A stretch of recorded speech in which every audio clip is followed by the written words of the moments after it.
My name is Dan Woodard, and I am a licensed mental health counselor. The name of my practice is Advocate Counseling, and I am in the Green Lake area of Seattle.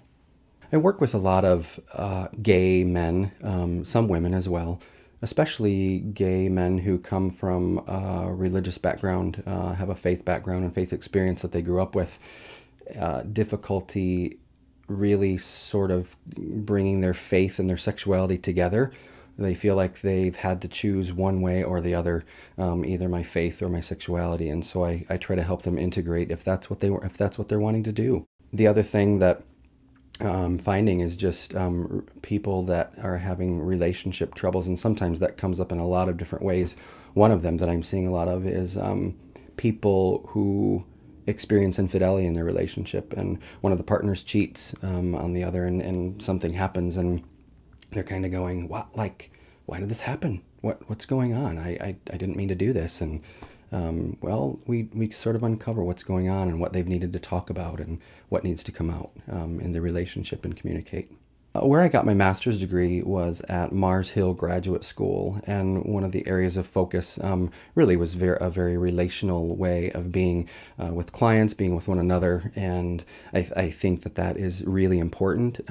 One of the things that I have found difficult with myself when I encounter my humanness.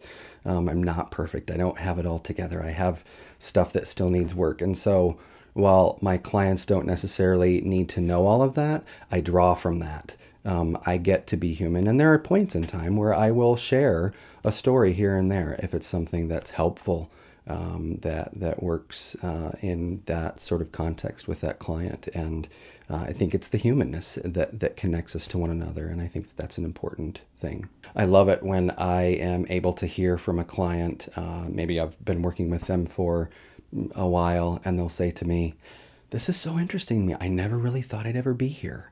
And obviously that's one of those things that gets me, that energizes me, and I love that. I don't have to hear that, but I love that. I love helping people figure out where they are, where they're wanting to go, what they're wanting out of life, what they're wanting out of a relationship.